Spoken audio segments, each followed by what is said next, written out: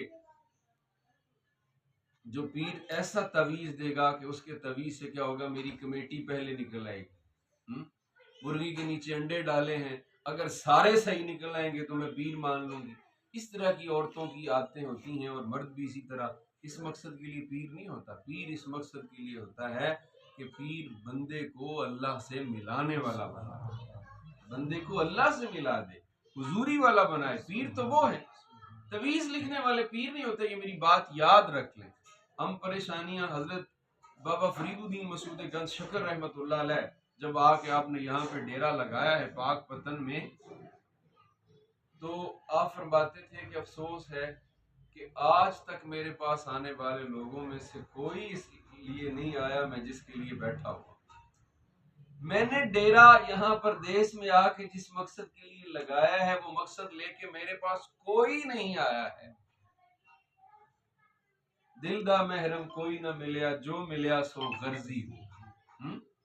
اللہ کے لیے کوئی بندہ نہیں آتا. کوئی کہتا ہے جی حضور فلانا ہو گیا جی, فلانا ہو گیا جی, فلانا ہو گیا جی, اے ہو گیا جی, وہ ہو گیا جی, یہ کر دو. نہیں, اس مقصد کے لیے. اور ایسا کرنے والے پیر نہیں ہوتے. مرشد وہ ہے جس کے پاس بیٹھو تو ہدایت ملے, روح کو ہدایت ملے, روح کی تشکیل اور تعمیر ہو. جس کے پاس بیٹھنے سے بے نمازی نمازی بن جائے, جس کے پاس بیٹھنے سے شرابی شراب چھوڑ دے, جس کے پاس بیٹھنے سے بدکاری کا عادی بدکاری چھوڑ دے, جس کے پاس بیٹھنے سے برائیاں کرنے والا برائی چھوڑ دے. پیر وہ ہوتا ہے کہ جس کی مجلس اور صحبت میں رہنے سے برائیاں ختم ہو جائیں انسان کے اندر سے, اور اچھائیاں اس کے اندر اتر آئیں, اچھائیاں اس کے اندر اتر آئیں. یہ لاہور ہی میں, یہ ملتان روڈ پر, فیروز پور روڈ پہ جنرل ہاسپٹل سے تھوڑا سا آگے کماہاں اسٹیشن ہے. کماہاں, اس کے ساتھ ہی اوان مارکیٹ ہے. اٹاری سروبا پیچھے گاؤں ہے, اٹاری گاؤں نہیں شہر ہی. اٹاری سروبا میں ہمارے شیخ و مرشد کا آستانہ ہے. سلسلہ نقش بند ہے, ہمارا سلسلہ نقش بند ہے. کل بھی ذکر کرتے ہیں, اور کوئی تعویذ, کوئی بتیاں, کوئی جھاڑو, کوئی پھونک نہیں کرتے. سیدھا سیدھا طریقہ ہے, اللہ کے اور اس کے رسول کے بتائے ہوئے طریقے پہ چلتے جاؤ.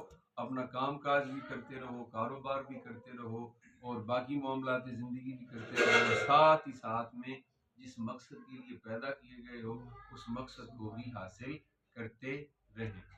تو اللہ تعالیٰ کی حضور دعا ہے کہ اللہ کریم ہمیں سمجھ عطا فرما دے, اور جو مقصد ہے ہماری تخلیق کا, اللہ تعالیٰ اس مقصد میں ہمیں کامیابی عطا فرمائے. حضور سلطان